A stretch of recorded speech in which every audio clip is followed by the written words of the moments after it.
warahmatullahi wabarakatuh. Waalaikumsalam warahmatullahi wabarakatuh. Sebelum memulai pembelajaran, alangkah baiknya kita berdoa terlebih dahulu. Monggo ketua kelasnya memimpin Mas Rosid. Belum memulai pelajaran hari ini, alangkah baiknya kita berdoa terlebih dahulu.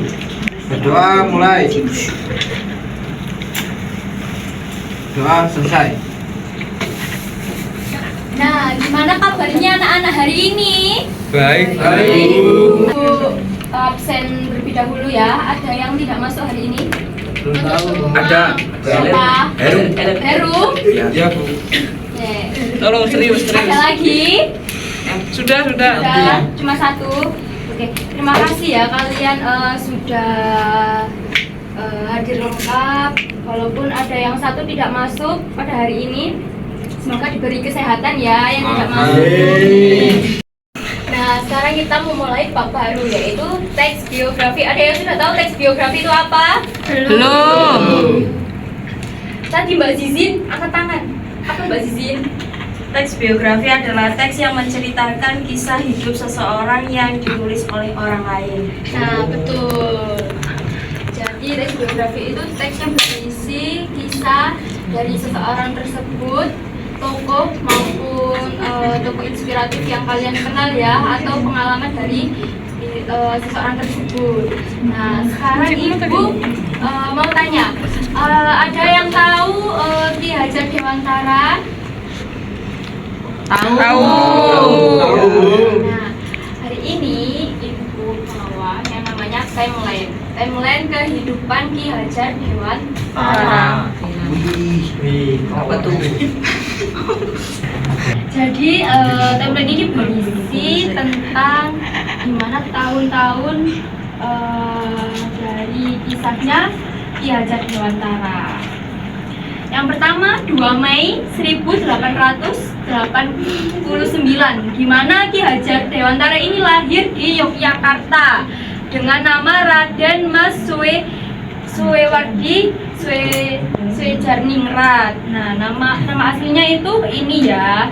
Jadi yaitu dibesarkan di lingkungan keluarga keraton Yogyakarta saat ia berusia 40 tahun menurut hitungan tahun Caka, barulah ia berganti nama menjadi Ki Hajar Dewantara. Setelah itu Ki Hajar Dewantara tidak lagi menggunakan gelar kebangsawan dan nama pemberian orang tuanya agar dapat bebas dekat dengan rakyat baik secara fisik maupun hatinya. Setelah menamatkan sekolah dasar, Ki Hajar Dewantara melanjutkan ke Sofia School of Learning for Excellence Artsen. Namun ia tidak menyelesaikan pendidikannya di sekolah ini karena kondisi kesehatan tidak mengizinkannya. Ki Hajar Dewantara kemudian serius menggeluti dunia jurnalistik pada tahun 1909. Nah, ia berkiprah di beberapa surat kabar dan majalah seperti Sidotomo, Hidden Java, The Express, Otosan, Hindia, Kaum Muda, Tahaja Timur, dan Koesara yang melontarkan kritik sosial politik kaum Bumiputra kepada penjajah. Nah, pada tanggal 28 Juli 1913, Ki Hajar Dewantara menerbitkan tulisan selanjutnya berjudul Ever Allen, Weruk Allen Veren, atau Satu untuk Semua tapi juga Semua untuk Satu. Tulisan ini berisi tentang penegasan dirinya bahwa tulisan sebelumnya merupakan refleksi apa yang dipikirkannya selama ini. Ia yakin bahwa semua penduduk Bumiputra memiliki perasaan dan pemikiran yang sama dengan dia. Pada tanggal 30 Juli 1913, Ki Hajar Dewantara ditangkap oleh polisi di rumahnya karena kenapa? Tulisan keduanya ini ada tidak boleh ya, benar sekali.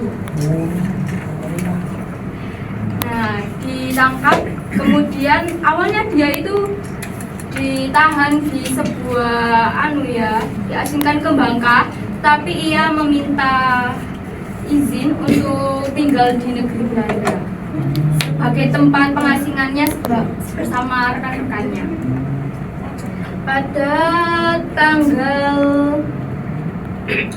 1918 ia kemudian kembali lagi ke tanah air yaitu Indonesia, dan tanggal 3 Juli 1922 ia mendirikan sebuah perguruan yang bercorak nasional yang diberi nama National Onderwijs Instituut Taman Siswa atau Perguruan Nasional Taman Siswa. Nah, dan tanggal 26 April 1959 Ki Hajar Dewantara meninggalkan dunia dan dimakamkan di Yogyakarta. Dan pada tanggal 28 November 1959 ini Ki Hajar Dewantara ditetapkan sebagai pahlawan pergerakan nasional. Jadi itu teks biografi dari Ki Hajar Dewantara. Nah, kalian kan tadi sudah mendengar mengenai biografinya Ki Hajar Dewantara ya. Sekarang Ibu mau bertanya, ada yang masih ingat tanggal lahirnya Ki Hajar Dewantara tanggal berapa? Ayo. Lupa. Wah, tidak mendengarkan ini. Iya, Ki Hajar Dewantara tadi lahir pada 2 Mei 1989. Lahirnya di mana? Yogyakarta.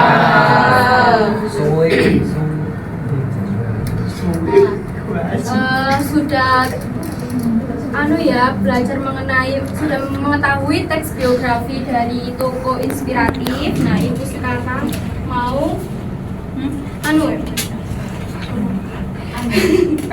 mau menjelaskan, memaparkan mengenai ide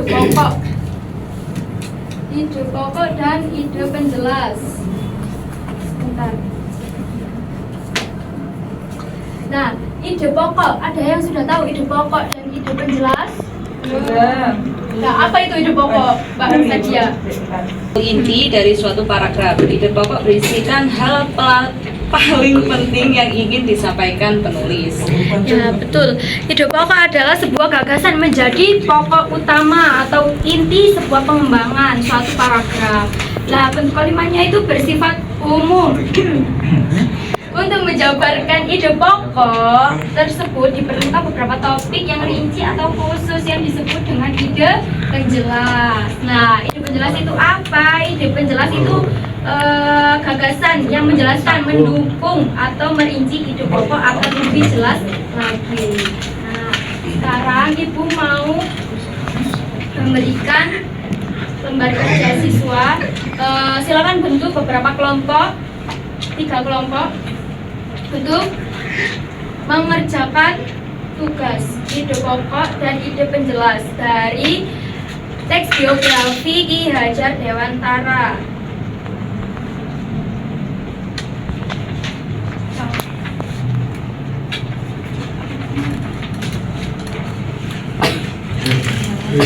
Setelah kalian mengerjakan, silahkan nanti maju 1 kelompok untuk mempresentasikan. Perwakilan saja, Miss. Ada yang kesulitan? Ada, aman ya. Ini Bu, Rosid kesulitan. Ada yang kesulitan? Aman. Ibu, ya main. Gimana Bu? Dia Bu bertanya bagaimana? Jangan toh, ide penjelas dari pokok. Paragraf yang pertama, ide pokoknya perubahan nama Raden Mas Suewardi berjingkat menjadi Ki Hajar Dewantara sebagai wujud kedekatannya dengan rakyat. Ide penjelas yang pertama, nama aslinya adalah Raden Mas Suewardi, lahir di Yogyakarta pada tanggal 2 Mei 1889. Ia berasal dari keluarga keraton yang mengganti namanya pada usia 40 tahun dan meninggalkan gelar kebangsawan agar bisa dekat dengan rakyat secara fisik dan batin. Masa? Nah, karena kalian sudah mengerjakan tugas dan sudah tahu tahu mengenai teks biografi dari tokoh inspiratif. Ibu harap cukup ya pembelajaran hari ini. Semoga apa yang kalian dapat bermanfaat dan ilmunya kembali lagi kepada kalian. Amin. Untuk mengakhiri pembelajaran, kita berdoa terlebih dahulu. Monggo ketua kelasnya. Berdoa mulai. Sudah selesai. Sekian, wassalamualaikum warahmatullahi wabarakatuh. Waalaikumsalam warahmatullahi wabarakatuh.